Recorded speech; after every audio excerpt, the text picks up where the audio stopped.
Hey, welcome. Thank you for joining me again today on The Football Purist. I'm your host, Kevin Lewis. And before we go any further, I would really appreciate if you hit that like, share, and subscribe button. Today we have a great show. We're going to be discussing Gareth Southgate, England selection. We're going to break down the team from front to back. We're going to look at the key players, the areas that we're not so confident in, and we're going to also take a look at their chances of really lifting this trophy for the second time in their history. Now, we have to give Gareth Southgate some kind of credit. Over the last couple of years, England have shown some sort of consistency in the major tournaments where they lacked in years before, even when they had, to me, better players and a stronger unit at their disposal. Heading into the 2022 World Cup, we can really see the progression, and it is believed by many, not by just the press, but by the England nation, that this is England year to push on. This is not to say that there isn't any kind of anxiety amongst the fans and the pundits alike, seeing that some of their top players, especially in the defensive area, haven't been at the highest of level over the last season, last couple of months, let me say, since the season had begun. What we are going to see in this England squad, as we have seen for the last two tournaments, is a pragmatic approach to their game. They're going to try and be as solid as they can be defensively and build on that. Now, that I have some issues with, seeing the type of players England have, but what can you say? They reached a semi-final and the finals of the Euro Championship, losing out to Italy with penalty kicks. So, I mean, you can't really argue with the distance they have gone, with the style of play that they have utilized in the past two tournaments. Let's get into the England squad. Now, looking at the England 26-man selection, Gareth Southgate have stuck with the players that have taken him so far in the other tournaments. Not to mention Harry Maguire, who is really not having the greatest of seasons for club, seems nevertheless to have the trust of Gareth Southgate as long as he is the coach. Let's start from the England back line, and we're going with the goalkeepers. Jordan Pickford, Nick Pope, Aaron Ramsdale. And with those three keepers, I don't think you really have any argument of the selection. Most likely Pickford will be the starting goalkeeper, most likely because he has served England real well, even though he's not playing for a top team in Everton at this moment. He still is able to command his defense real well. Nick Pope and Ramsdale, two good goalkeepers that is going to push Pickford as far as he can go to make sure I maintain the starting place. Defenders: Trent Alexander, Connor Cody, Eric Dyer, Harry Maguire, Luke Shaw, John Stones, Kieran Trippier, Kyle Walker, and Ben White of Arsenal. Now, we're going to get to the English defense in a bit, because I think that's the area that the English supporters have most uncertainty with. So we're going to get into them when we start to put together the English starting lineup. Midfield: Jude Bellingham, Conor Gallagher, Jordan Henderson, Mason Mount, Kevin Phillips, and Declan Rice. Now, not a bad midfield to have.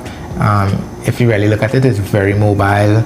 We have a few goals from a few players in there. If England could really get the midfield started and really able to bridge the gap between defense and attack, especially in the transitional phase, they can see a lot of success. Up front: Phil Foden, Jack Grealish, Harry Kane, James Maddison, Marcus Rashford, Bukayo Saka, Raheem Sterling, and Callum Wilson. Sort of a surprise selection. They could have gone with Tony from what's that side name that beat Man City on the last day? Damn, how I forget that side name? Thanks, I appreciate it. But nevertheless, Callum Wilson has made the grade. He's been in and out with injuries, but I guess Southgate sees something in him that he really likes and believes that he can really support and perform for the team during this World Cup.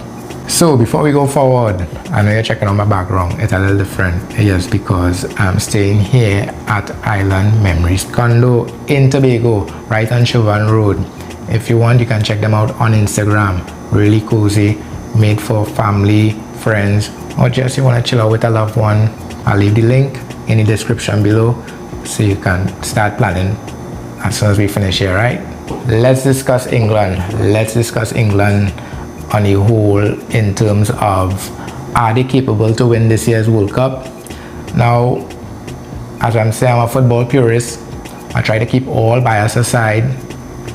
Looking on paper, England definitely one of the teams that should be in the semi-finals, no doubt about it. As I said, their goalkeeper situation is almost second to none.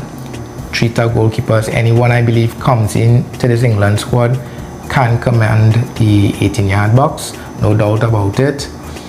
As far as finishing is concerned, they have one of the most lethal strikers in today's football. Believe that or not, it's Harry Kane. I don't even have to mention him, but just for the purpose of saying it out loud, Captain Kane. This guy is unbelievable in the box, whether it's a header, whether it's a shot, whether it's a tap-in, whether it's a penalty.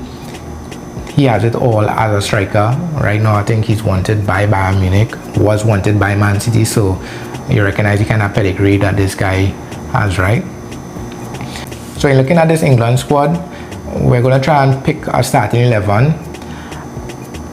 I'm going to try and keep away from picking a Gareth Southgate 11, because from the get-go, I could tell you Gareth Southgate 11 one time. It's going to be at least 6 defenders, and we're going to be looking at most likely Harry Maguire, John Stones, and Kyle Walker. If he's fit, he's going to be on the right-hand side. Why? Because if he's playing either Trent or Trippier in terms of covering, because normally they play a 3-5-2 system, and if it is that he's playing with Trent Alexander or Trippier, most likely England is going to have most of the ball, at least in the group stage, so they're going to be high up the pitch. And who else better to cover your right wing backs than Kyle Walker? Engine like no other. I've even seen him overtake Kylian Mbappe, right? He's that fast, and he hasn't slowed down. Even with injuries, he hasn't really slowed down. I think the only players that can really get past him are the tricky players. If you size him up good, yeah. But other than that, Kyle Walker on the right hand side, and on the left hand side would have been Stones more than Connor Cody and Maguire in the center. Now, without Kyle Walker in the defense for England in that back three, even if you put Connor Cody or you put Dyer, they lack speed, right? John Stones great with the ball, coming out with the ball. As to Maguire, Connor Cody a different profile. He is more of a battler, one that good in the air, good around defensive headers for corners and free kicks. Dyer, I'm thinking he'll start on the bench. He really and truly was a holding midfielder converted into a center defensive player. He gives you something on the ball, no doubt about it, but I don't see him starting. So I'm going with Kyle Walker once fit, Harry Maguire, and John Stones. And this, I am saying, is Gareth Southgate, right? This is how he's going to pick it. He's going to pick Trippier on the right hand side. Luke Shaw keeps his position on the left hand side. He's trusted, and he's going to go with Henderson right in front of the defense with Declan Rice.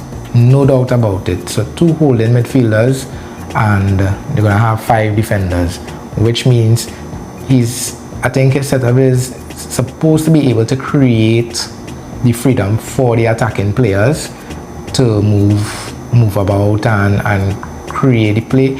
But you need players that are able to come from the center of the park, and that is why that third midfielder in the middle, and I believe that for sure, I believe he's going to put Mason Mount.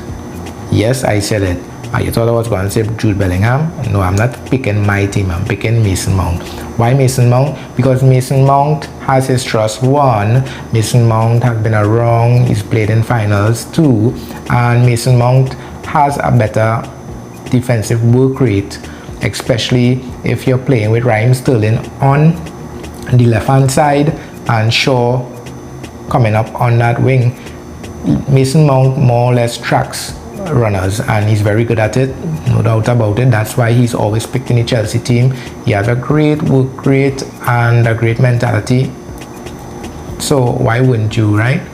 And obviously on top you're gonna get Sterling and this guy, what's his name? Kane.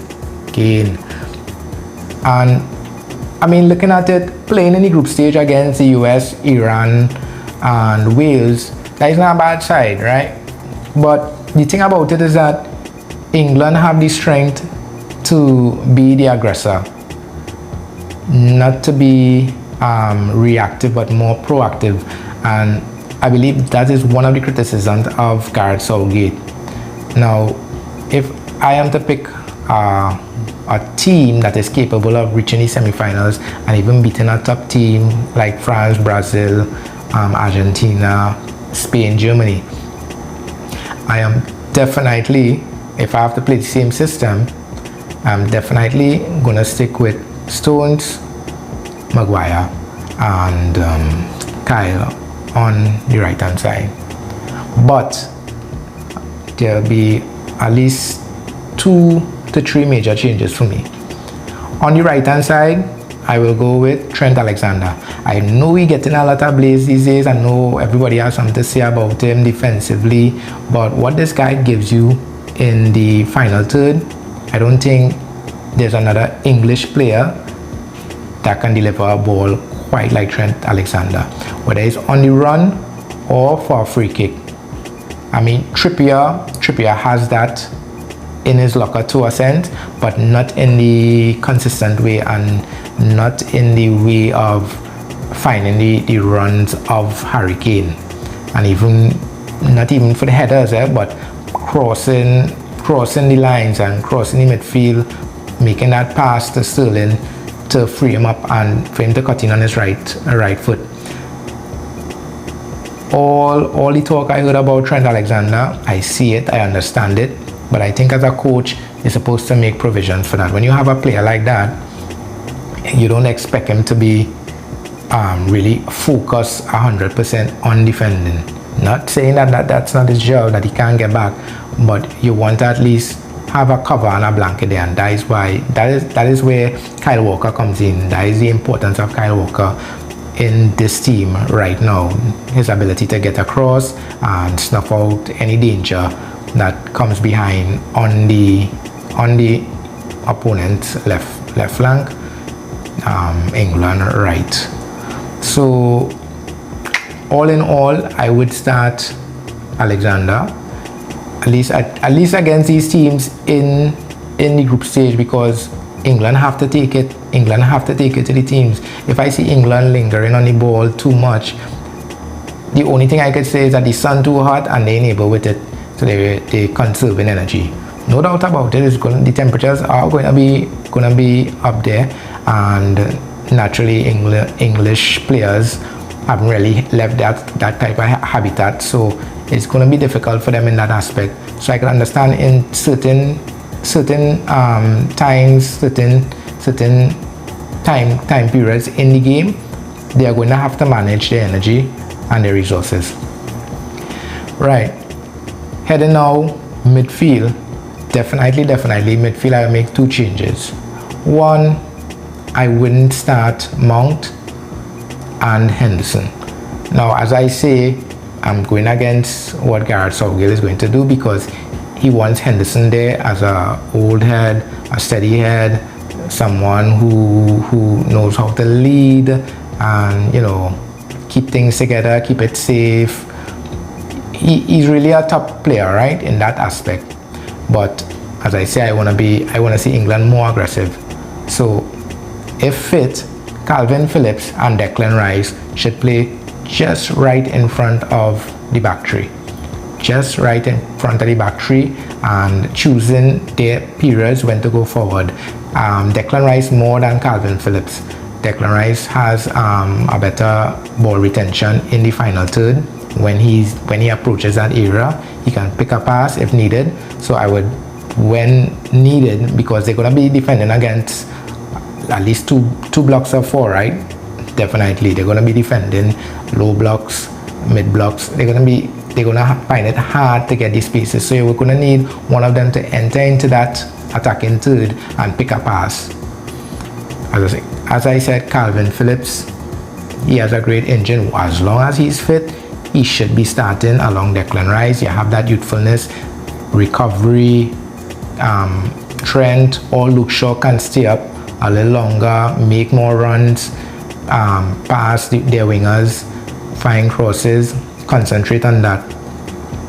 And the other midfielder I will put in there, definitely one of the stars of this competition, I believe, Jude Bellingham. As long as he's playing, he's going to perform. He, over the last couple of months, not just in the Bundesliga, but in the Champions League, his game has really stepped up. He's really showed his maturity. He's what, 19? Yeah.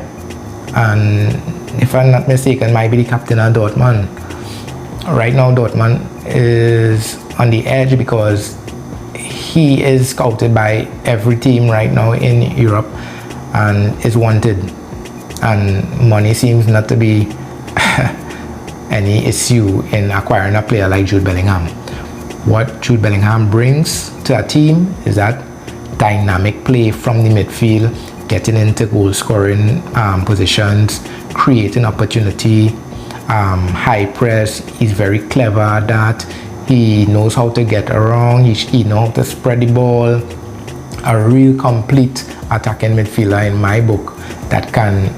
I say attacking midfielder, but he can do it box to box.